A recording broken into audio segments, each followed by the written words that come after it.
Hi, my name's Rachel, and today we are talking about I can't believe I read this. Fucking Nightmare Academy by Frank Peretti.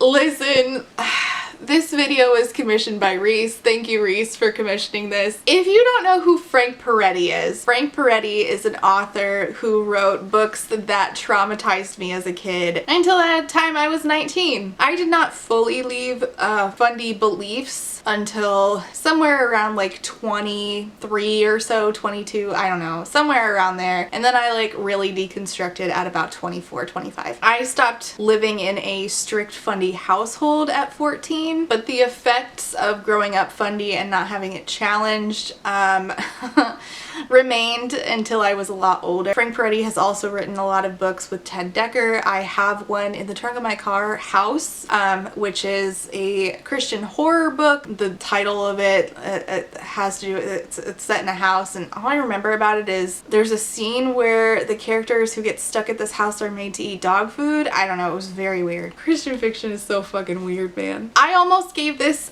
2 stars instead of 1 until the end, and I will tell you why I gave it a 1 star. At the very least, Frank Peretti does not do what Jesse Manassian did with A Gentle Tyranny. Frank Peretti does not lie and say that his books are not Christian fiction. He labels them Christian fiction, and if fundies are gonna write shit, I think they should label it Christian fiction and not do subterfuge to try to get their books in the hands of unsuspecting people, particularly minors.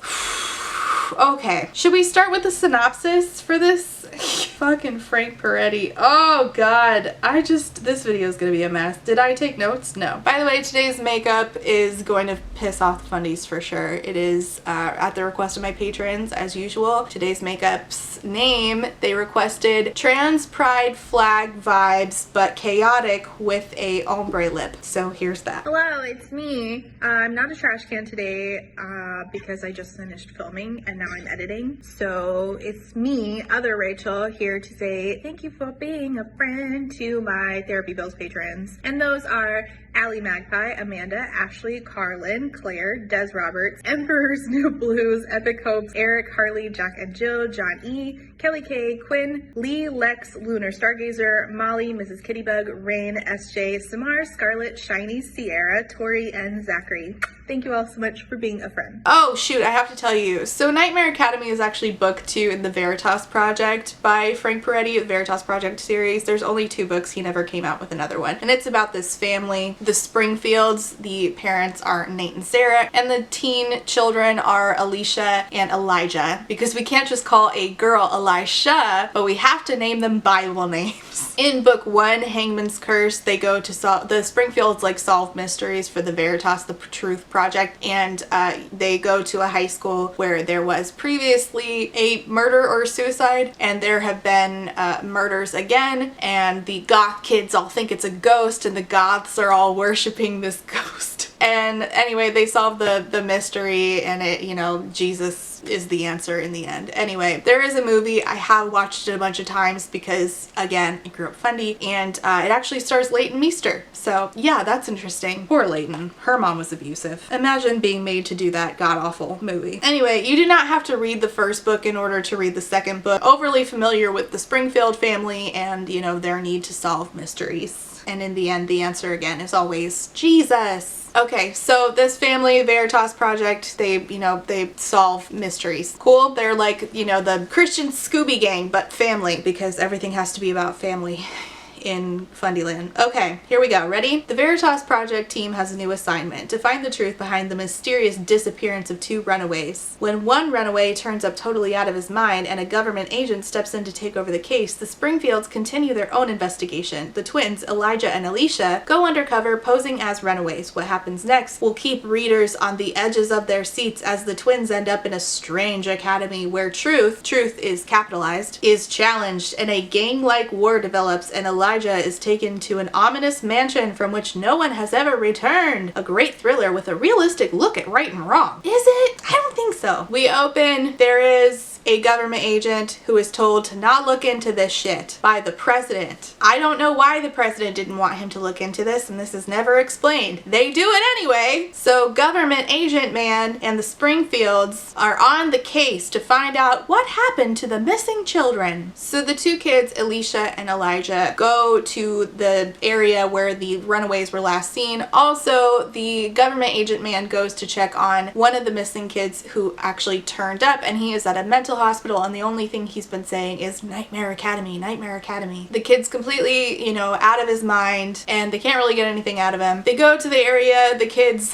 dress up as runaways. They go to the area where these kids were last seen before they disappeared, and there are 2 youth shelters in the area, allegedly. There is one called Living Way. If you hear the words Living Way in Fundyland, it means, Jesus is the way, the truth, and the life, blah, blah, blah. Anything with like Lighthouse, Living Way, all of that is like, it's a red flag. You're dealing with Fundyland. So the kids go, and this lady is like, do you need help? And they're like, yes, we need help. We heard about a shelter in the area. And she's like, oh, I'm not with Living Way, I'm with another shelter. So they go to that shelter with her, the shelter, and they eat some soup. And then it says that the bowls of soup are taken by some guy to an area in like the basement, I guess, and they're dusted for fingerprints. Why is this necessary? Why did they need Alicia and Elijah's fingerprints? Beats me. Never explained. The lady's like, hey, do you want to come with me do you want to go to this program? You can go to school for free. It's called Nightmare Academy. It's a government program. It's been running for 5 years. And the kids are like, they want to find out what happened to the other kids. They're playing a role. They're pretending that they're runaways. So they're like, oh, sure. And so the lady, arranges it, I guess. Well, then the kids disappear. And they end up, assumedly they are drugged, and they are taken to Nightmare Academy. Well, their parents lose contact with them. Great parenting. Send your minors in on an undercover mission. Perfect. Parents go to where the shelter was, and it's not a shelter. It's called Darkmoor Hotel. Anything bad is darkness, and anything good is light, or Living Way. Yeah? They go to the hotel, and the guy's like, this is not a shelter. And they're like, what the frick? Our kids were here. What the hell? He's like, no, this has never been a shelter. I don't know what you're talking about, because they're bad guys. The kids wake up at a academy, and Elijah, who is going to take on a different name, I think his name was Gary. I don't even remember. Who cares? It's all pointless. And then Alicia takes on the name Sally, and they're told by the guy running the place, the superintendent, Mr. Bingham, that Nightmare Academy, has their own money. So clearly this cannot be communism because there's capital involved. But fundamentalists and right-wingers, who are all victims of Red Scare propaganda, yet also perpetuate Red Scare propaganda onto the next generation, including my generation, do not understand how communism works. So they think that capital can somehow be involved in communism, so they're going to make a case that this is communism. They're not going to outright say that. Anyway, it can actually be communism because there's capital involved. If you were trying to make a point, you fail. Anyway, they have their own tokens, or NKs, nightmare dollars, whatever you want to call them. So the kids are told that their uniforms are very important, and then they're sent off to go to their first class, which is basketball, with Mr. Easley. And Mr. Easley says, oh, nobody get upset that they didn't win. There's no winning or losing. There's only the experience of playing basketball. It's like, this is supposed to be weird, but like, basketball is just a game. Like, we did set it up to where there is a winner or loser, or you can just play and shoot and have fun. Like, why is this? I'm very confused about like why he thought that was the way to like teach kids about objective truth, because you can just play basketball where there are no winners and losers and you just shoot baskets. Why is this is the laziest attempt at making a philosophical argument about objective morality and objective truth that I have ever seen, and I have seen a lot in Fundyland. So the kids are all like, you can be whoever you want to be. And Mr. Easley, one of the teachers, is like, you can be whoever you want to be. What name do you want to go by? Alicia is like, I'll go by Sally. And one of the girls is like, are you going by Sally today, or are you always Sally? And Alicia's like, I guess I'm always Sally. And this girl, who's Joan, one of the other missing kids, is like always going by a different name. Like, she goes by Madonna, and she goes by Cher, and she goes by Brittany. And I'm like, oh no, Frank, come on, man, this is lazy. And like, Like, why is objective truth your name? Naming is also a social construct. It's not something that can be like observed in science. Your name is given to you by your parent. You can change it legally, which is also not a thing that is observed in science. It's also a social construct. Like, why is objective truth names? I would almost say that like he was going to make like a transgender, like anti-trans comment, but then like he never got around to it. And so Alicia, Sally, is like so weirded out by the name thing. She's like, oh dear Lord, in her monologue, she's actually talking to God, and she says, oh dear Lord, I'm gonna need your help with this one. I'm playing a part, because she's, you know, undercover, but so is everyone else. And it's like, because they chose to go by a different name? Frank! They sit down in a small group, and the girl Joan, who goes by a bunch of different names, I think she's going by Melinda at the time, and she's upset because somebody took her Walkman. And this is how I know he was trying to make an argument against communism, but he doesn't actually know how communism works, so it's just fucking lazy and stupid and makes no sense. Because he says, was the Walkman really yours? See, Melinda believes in private property. If nobody owns anything though, how can it be stealing? And it's like, communism isn't against you owning a Walkman.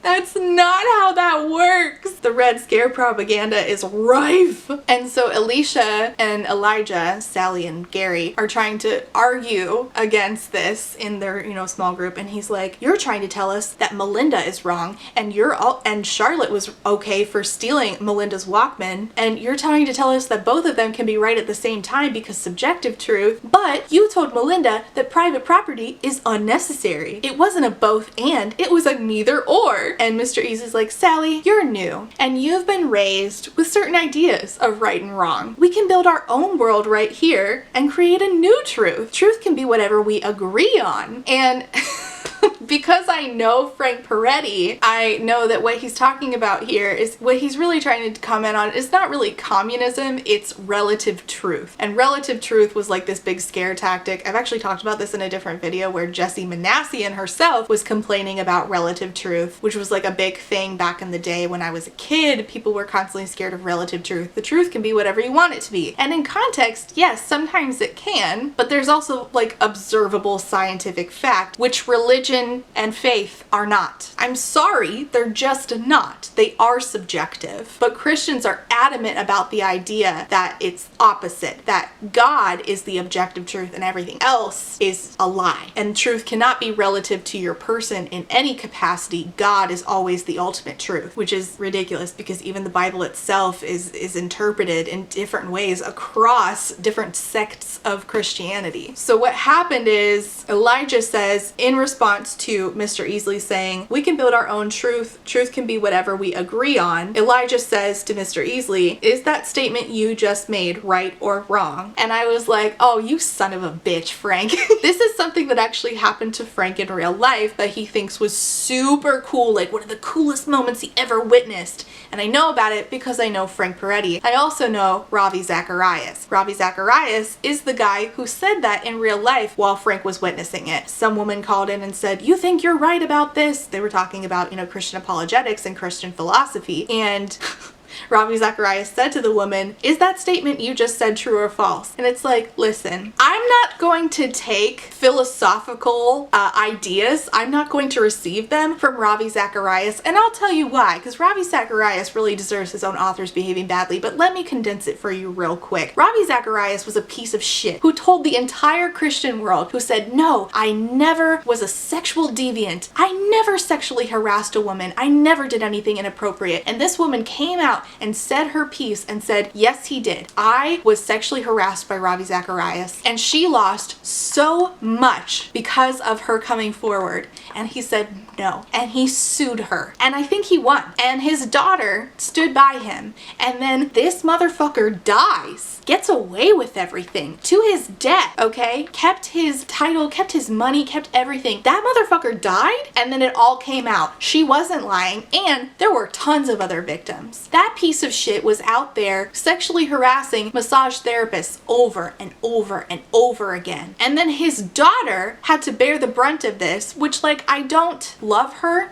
But the fact that a woman has to apologize on behalf of a man who sexually assaulted other women, you expect me to think that it's cute that you're writing Ravi Zacharias quotes into your book? Frank, please. Anyway, Ravi Zacharias is the original person who said, "Is that statement you just said true or false?" And they think that like that's such a big brain moment on their part. Anyway, is that statement you just said true, right, or wrong? Teacher Mr. Easley says, "It depends on what the group thinks." And Alicia and Elijah get all mad about this. And really, it depends on in what context are we talking about truth? And he's never clear because he's never really making the case for what people who are not Christians are talking about when they talk about truth. It's so wishy-washy because he doesn't really, he doesn't want to straw man and say something specific because he doesn't really understand the arguments of the people he's arguing against. So he just does this wishy-washy thing where he never like sets an actual argument forward. He just does this like generalized statement about truth, which is honestly very common in Fundyland for those who like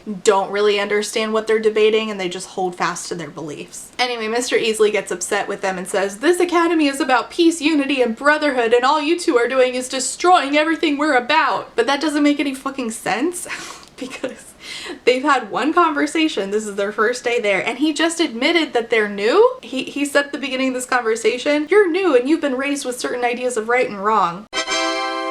Anyway, but he has to speed through this because this is an incredibly short book. The audio is only 3.5 hours long. By the way, Frank narrates it himself, and hearing it exactly as Frank wants it told is hysterical. Another kid named Alex sits at a desk in a particular office and said, "My truth is that the teacher's desk is now my desk." Another teacher, Mr. Booker, shows up, slams Alex's face into the desk, throws him, and then Booker's like, "Give me all your communist money." Just kidding. Tokens. Nightmare Academy money. And he takes the tokens and he gives them to the teacher that Alex was sitting at the desk of. Then he goes to Sally and says, "Recite!" And she says, "Recite what? I've never been here before. Have you ever seen me before?" And he's like, "Yeah, I've seen you every day." He's like, "You're contradicting me. You're telling me what to think. I prefer to think that you've always been here." And I'm like, what is the one-to-one in this situation? Like, you're just making ridiculous, like this is a bad dream that we've all had. You're just making, like, what is the one-to-one? What is the actual real-life scenario that people you disagree with are doing that is similar to this? What is it? But Frank won't say it because he either doesn't know or doesn't want to admit that there isn't one. And Elijah's like, "I'll recite," and he starts reciting Exodus chapter 20. And Booker's like, "Ugh, the audacity." He goes to hit Elijah with a yardstick. Alicia starts also reciting Exodus chapter 20. "As we forgive those who trespass against us.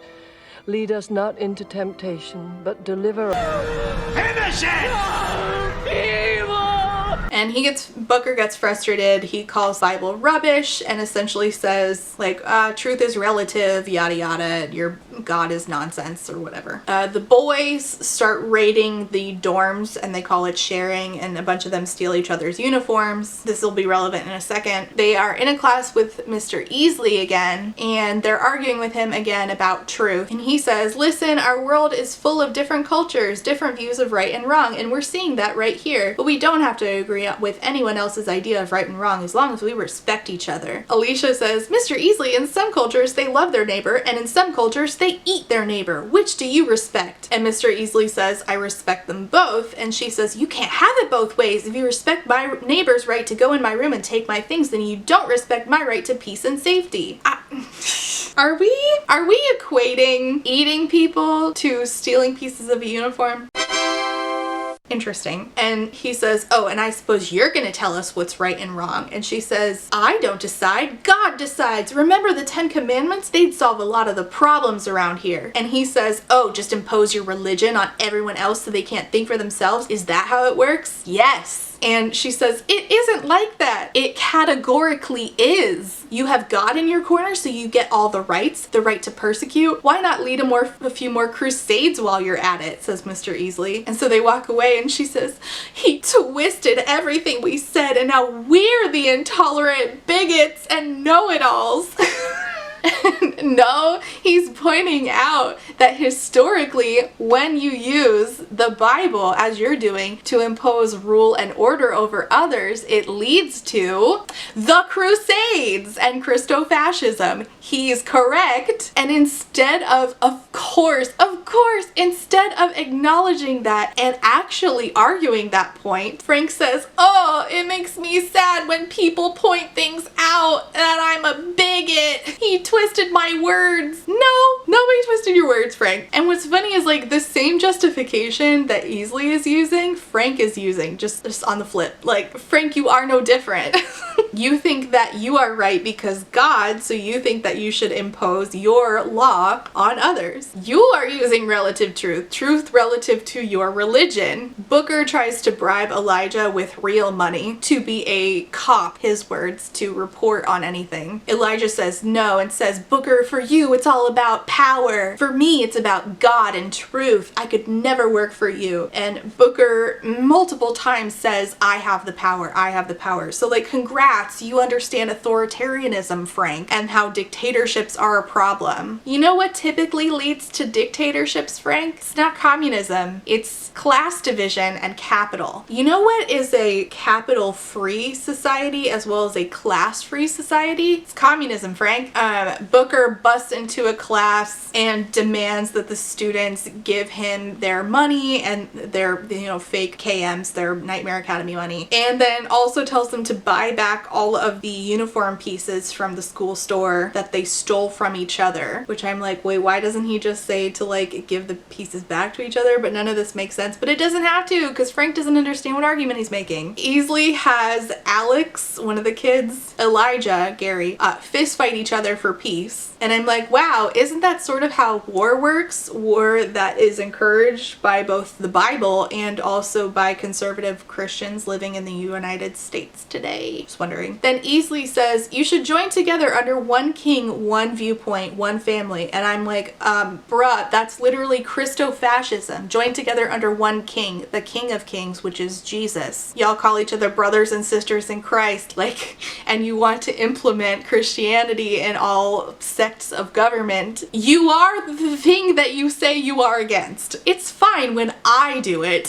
That's Frank. You are the Nightmare Academy, Frank. Meanwhile, the parents have been looking for these kids, right? Nate and Sarah, their parents, the parents of Elijah and Alicia, have been looking for them. Apparently this was a government project, which begs the question, like, how does the president somehow not know about it? This sort of gets explained, but not really. Alex, the kid that Elijah fist fought, becomes the student king. Easley allegedly gets fired for stealing soda out of a machine. Oh, at one point he says Maria, the little Hispanic from the volleyball team, and I'm like, bruh, Frank, you can't just say things like the little Hispanic, you weirdo. Why didn't you just say the girl from the volleyball team? Like, why did you have to say the little Hispanic? Frank! The kids try to go on strike and they tell Mr. Booker that they have a list of demands and Alex is in charge of them. And Booker takes the list and slaps Alex in the face with it, which the image of that was hilarious in my head. Booker claims that Elijah is the one who snitched on Mr. Easley to try to like sow discord. So then Elijah and Alex get in a fist fight. The adults come and take Elijah to the mansion. Yeah, by the way, this whole time there has been a mansion where the adults apparently who work at Nightmare Academy live, right? And the kids all live at the school and there's a mansion and they're not allowed to go to the mansion. Okay, so Elijah gets taken to the mansion where the kids are not supposed to go, yeah? And Alicia's like, no, my brother, take me instead. They don't, they take him. So Morgan, the government agent who was told by the president to not look into this for some reason, meets with the parents, again, Nate and Sarah, the parents of Elijah and Alicia. They can't find Nightmare Academy. He's trying to help them and he presents them with the Department of Education document that has a piece talking about research funding for $20 million and says 5 years ago the former president and his cronies in Congress, wow, Frank, just getting explicit with it at this point. Allotted this money for research in global education. By the way, anytime you hear the word global, worldly, globalism in Fundyland, you're supposed to think global bad. A lot of them, like my mom and stepdad, believe in like the one world order, conspiracy theory. Anyway, anything global, bad. And he says somebody's up to no good and hiding it well. Are they? Because you found it pretty easily. Anyway, it says the current president can't open an investigation without vicious attacks from his enemies in Congress. I mean, if kids are missing, then like what can Congress do? And like wouldn't they out themselves as being connected to Nightmare Academy then? Anyway, using government money but not government run, they could be carrying out a secret agenda that could be entirely illegal. Okay, so then like why would it be bad to out those members of Congress if they're doing something illegal? Like why not let them show themselves? It doesn't make any sense. Frank doesn't know how to write. All the students congregate and everybody is doing like weird shit with their uniforms, but Booker's cops are wearing their uniforms as headbands, and Alicia goes, oh no, something horrible is happening, right after he explains the headbands thing. And I'm like, do you have something against headbands, Frank? Elijah gets brainwashed. He's like left in a room. A fake Elijah, like a holographic Elijah, finds Alicia, who escaped from Alex and company, who's like, you know, they're having their Lord of the Flies moment, and she escapes from them and gets to the mansion, and Elijah, a fake Elijah, brings her to a room, and Mr. Bingham the superintendent, and he like she shows up in a room, and she's like, what the frick is going on here? Mr. Bingham's there, Mr. Booker's there, and Mr. Easley, who was supposedly fired, is there. There's also an audience of like nameless adults, and there's screens everywhere showing like what is happening at the school. So it's like a Truman Show moment. And he's like, this has all been an experiment. We were trying to look for media-oriented consumer children from dysfunctional families and runaways. He says that they were trying to encourage a personality type that doesn't think, only follows, and believes any lies as long as there is pleasure attached to it. Kids who don't believe in absolutes. And it's like, why would you not want to teach children about plurality and not teach them that it's okay to change your mind about things? Oh yeah! Because fundamentalists like to brainwash children. I would know. I was one of them. He says that they chose Elijah and Alicia because they have strong religious backgrounds. How they knew this, who knows? And they do believe in absolutes, and their goal was to record their reactions to the same situations they put the other kids in and see if their particular system of truth could be broken. Okay. He shows the scenes of Alicia and Elijah being contrarian, reciting the Bible, arguing with Mr. Easley, and the audience of nameless adults is groaning like, oh, how awful, the Christians didn't get de-Christianed in the school. And Bingham's like, oh, it's okay, it's all useful data for future research, and says, let's face it, children of this type will always be our greatest challenge. They can't be programmed, they don't believe in something if it isn't true, they don't put their own comfort before their sense of right and wrong, and worst of all, they actually think things through. Discussion groups and consensus conditioning didn't change this, and neither could peer pressure. Everything that he just said is stuff that I experienced in Fundy schools. I went to 4 different ones. They don't teach you to think. They do teach you to put your own comfort before your sense of right and wrong. It's in our textbooks, in our Rebecca textbooks, in Christian Fundyland, in Christian schools. They teach you that slavery is okay because it led some slaves to Christ. The Trail of Tears, same thing. It led some Native Americans to Christ. So it's okay that we massacred people, slaughtered people, because it's, our home now, and it's God's providence that we're here. So our comfort of being here and not feeling uncomfortable with the fact that we were never supposed to be here is gone because it's God's providence. That is you choosing comfort over right and wrong. It is wrong to massacre people, Frank. And he says that the point was to see how far the human psyche could go in the absence of truth. To what end? I don't know. It's never explained, because Frank doesn't actually know what people who believe the opposite of him want. He just thinks that whatever he wants in Christofascism is the same thing that the other side wants, just without God. And the only truth is God, so therefore their side is bad. But that's false. That's not what's happening. A hologram of a fake Alicia is used to convince Elijah to stop fighting mentally. By the way, Elijah starts to notice that everything is happening in 6s, and this should have been my first clue, that every 6 seconds these noises start up again. And this fake holographic Alicia says, I love being able to create my own reality, and I don't have to worry about what God thinks. And it's like, no, we're not making our own reality because we don't care about what God thinks. We are simply living and experiencing things subjectively as we do, with everybody having a different brain, and that's it. Like, Frank, what is your problem with subjectivity and plurality of humanity, my guy? But because they are filming sort of Alicia in real time to create a fake Alicia hologram, she's tapping out Morse code. She's like tapping a message to Elijah. Mr. Bingham continues on, with his villain monologue and says, see, in the right circumstances, we can create a dictator, talking about Alex, who is now going by Alexander, Alexander the Great. Actually, Frank literally calls him Alexander the Great in the book. So the mob of kids shows up, and they basically let them in, but they, let them bust in through the mansion gate while the audience watches. And the camera switches to the inside of the mansion, and it turns out it's a different building than the one that the audience of adults and Elijah and Alicia are actually in. It's an empty shell, and then they trap the kids inside the mansion. Elijah pretends to have lost his mind. He's like ranting and raving and singing all kinds of like weird made up songs. Mr. Bingham goes to leave, and before he leaves, he says, what we learned here will live on in recordings and movies and schools and textbooks, and my friends and I will simply wait until the world falls into chaos and inevitably someone will have to take charge. And Alicia says, it's all about power. And Mr. Bingham says, and we will have it, with a wink. Sir, to do what? Frank, to do what? Power to do what? Just power. Just, that's it. Just be in charge. And then what? But Frank doesn't know.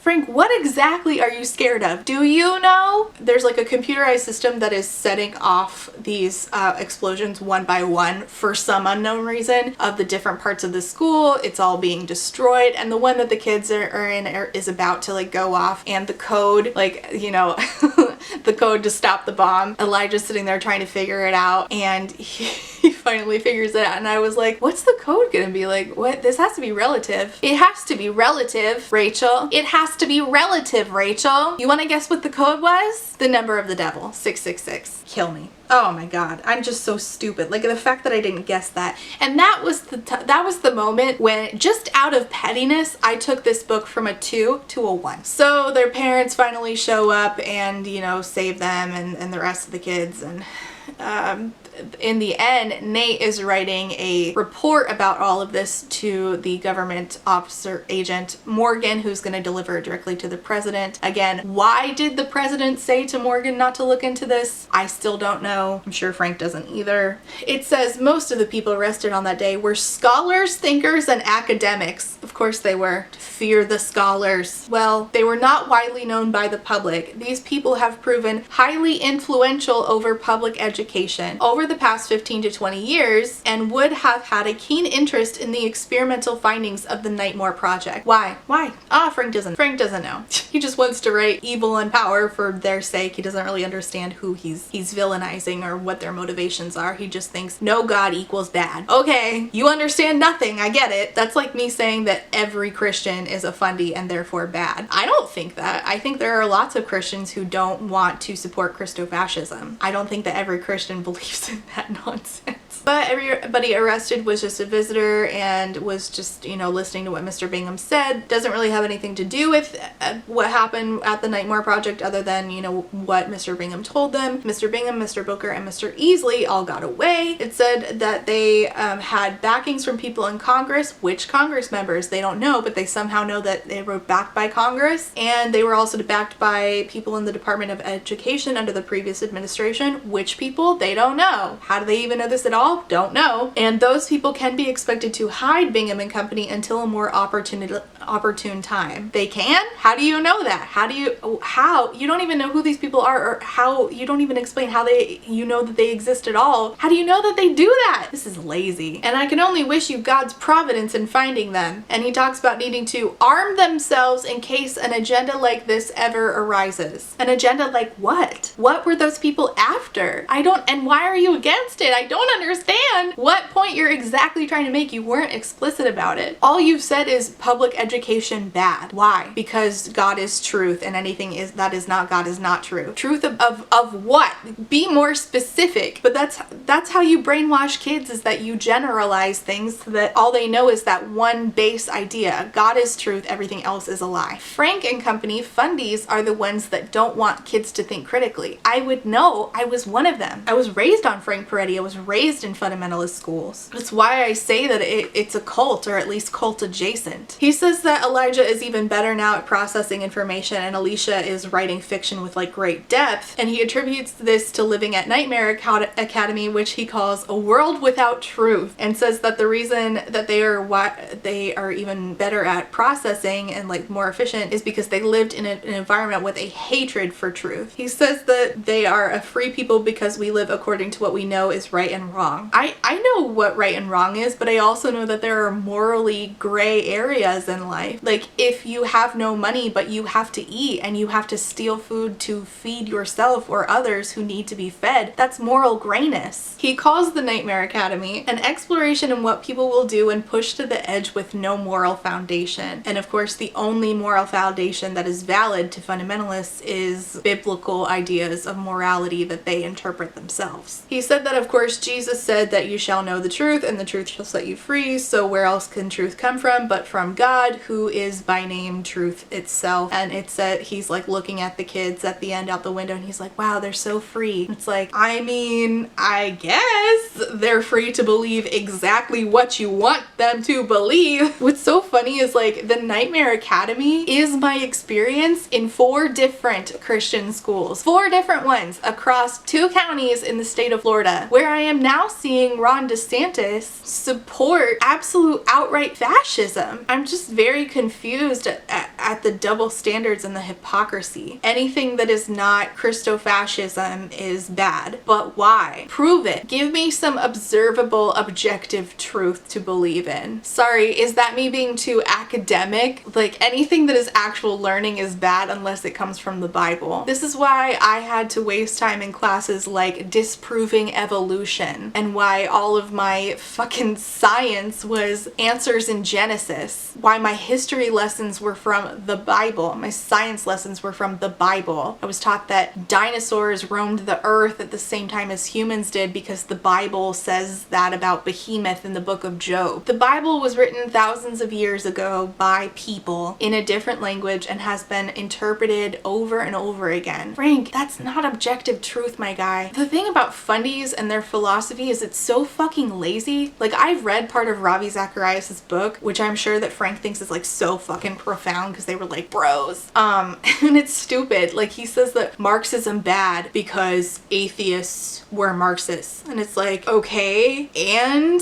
like their arguments are so, their philosophical arguments are so lazy to the point where it's like, it's disingenuous. You can't, honest to God, be making these arguments. They're so lazy. I was going to review Ravi Zacharias' book, but I found it so incredibly disingenuous that I gave up because I'm like, there's no fucking way that this man actually believed what he was writing. But they have to, right? They can't be making this much money inside of fundamentalism that keeps them going. Although Ravi Zacharias probably did. I don't know. It's such a fascinating, like, the way that their brains work. They're like adamantly against changing your mind, objective scientific understandings, science at all, anything that is not the Bible, and yet they view people living outside Christianity as that. They are the Nightmare Academy. What I experienced in fundy schools was actual nightmares from the administration. I never had that experience in public school. When I finally went in high school, I never had a feeling that I was being indoctrinated by the text. Looking back, I don't see anything. My education was not that great, but I would not call any of it indoctrination. They didn't tell me exactly what to think like Abeka and BJU and ACE curriculums do. They tell you exactly what to think. They don't present you with facts. They present you with a fundamentalist interpretation of the facts, a whitewashed version of history so that you love God and love America America and love the military. And there is no grayness. There is black and white. There's no room for anything else. There is no teaching you how to think and how to observe things and interpret them, and understanding the difference between objectivity and subjectivity. There is only God, their interpretation of God all the time, 24/7, and if you stray, you are sinning. So this is fucking funny. Like, Frank is so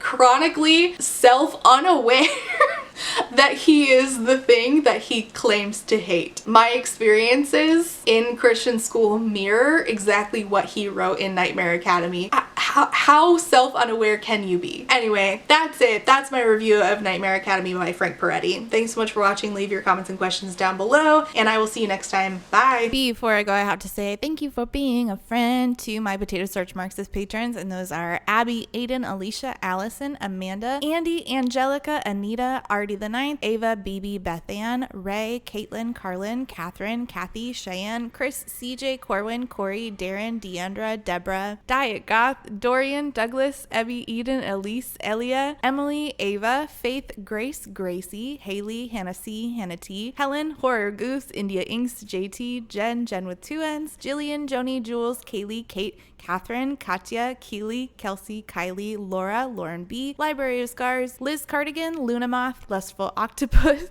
Martin, Maddie, Marcella, Marquita, Malara, Mary, Miriam, Model RK300, Moog, Morgan R, Moth, MXDS, James, Nat, Never, Nicole R, Nicole T, Nikki, Nyan Binary, Paige E, Paige P, Peggy Lou, Pixel Stars, Pia Raytheon, Rachel B, Rachel S, Rachel who's my friend on Twitter, Reba, Ren, Robin, Rowan, Samantha, Sarah, Scarlett, Shanae, Shannon, Shayna, Sheena K, Sean, Steven, Talia, Tiana, Ursula, Writer A, and Yesenia. Thank you all so much for being a friend.